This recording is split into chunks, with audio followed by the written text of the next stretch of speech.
Salut à tous! Aujourd'hui, je vais vous expliquer comment mesurer la résistance d'isolement d'un moteur monophasé. Pour cela, je vous présenterai la procédure de consignation me permettant de mettre hors tension l'équipement. Je vous rappellerai les valeurs normatives attendues lors de la vérification de l'isolement et enfin, vous visualiserez les mesures d'isolement au moyen du contrôleur d'installation Meiger MFT 1845+.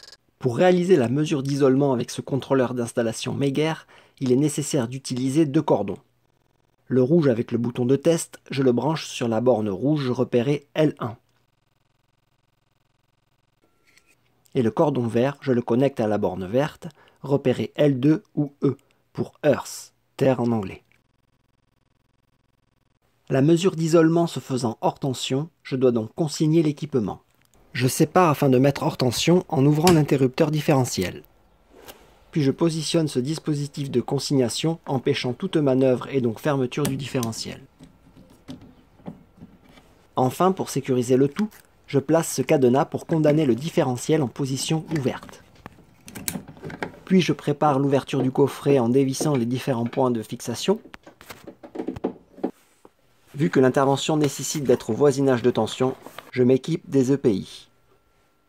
Je rappelle qu'il est indispensable de les vérifier avant de les utiliser.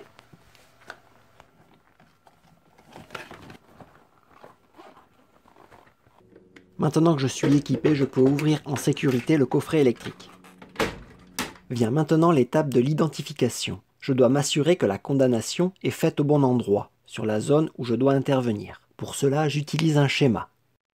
Et je vérifie également que j'ai bien placé une étiquette ou un panneau signalant l'intervention. Pour terminer la consignation de l'alimentation du moteur, je dois utiliser un détecteur de tension afin de réaliser la vérification d'absence de tension. Dans un premier temps, je vérifie le fonctionnement du détecteur, LED allumée et bip sonore. Puis je vérifie l'absence de tension entre phase et neutre en aval du différentiel, puis entre phase et PE, et enfin entre neutre et PE.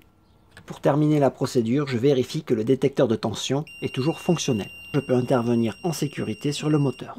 Comment interpréter les informations données par le détecteur de tension?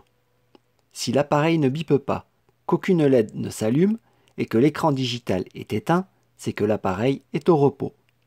Si l'appareil ne bipe pas et que seul l'écran digital affiche 3 traits horizontaux, alors il y a absence de tension.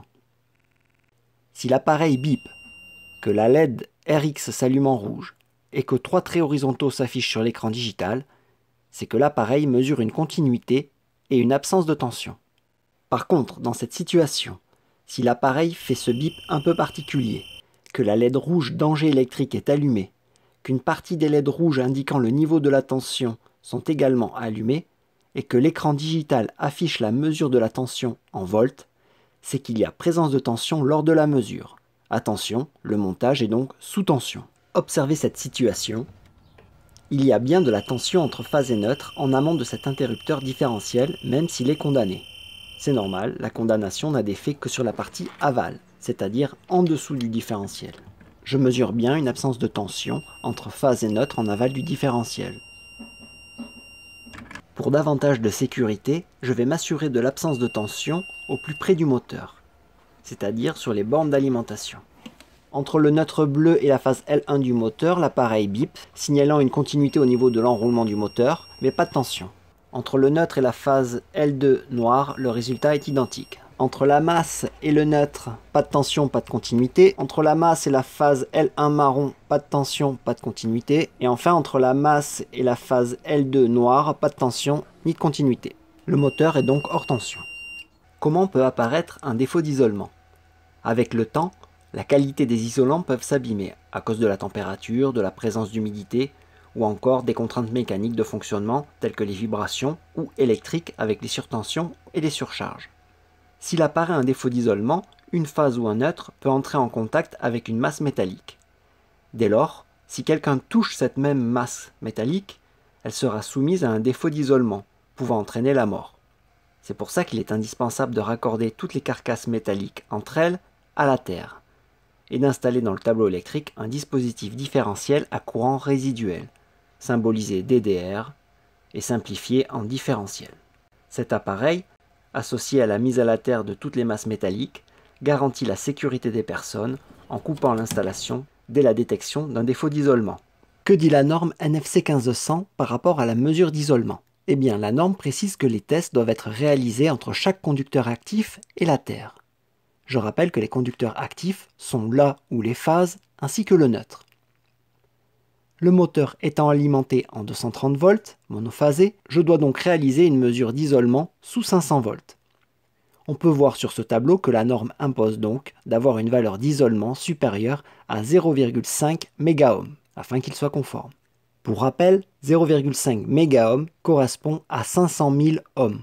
Un isolement est donc une très grande résistance équivalente à un circuit ouvert. Comment dois-je procéder pour la mesure d'isolement? Ce moteur est équipé de 3 bornes et une masse, qui va me servir de référence. Je vais donc réaliser toutes les mesures par rapport à la masse du moteur. Entre le neutre bleu et la masse, entre la phase L1 marron et la masse, et enfin entre la phase L2 noire et la masse.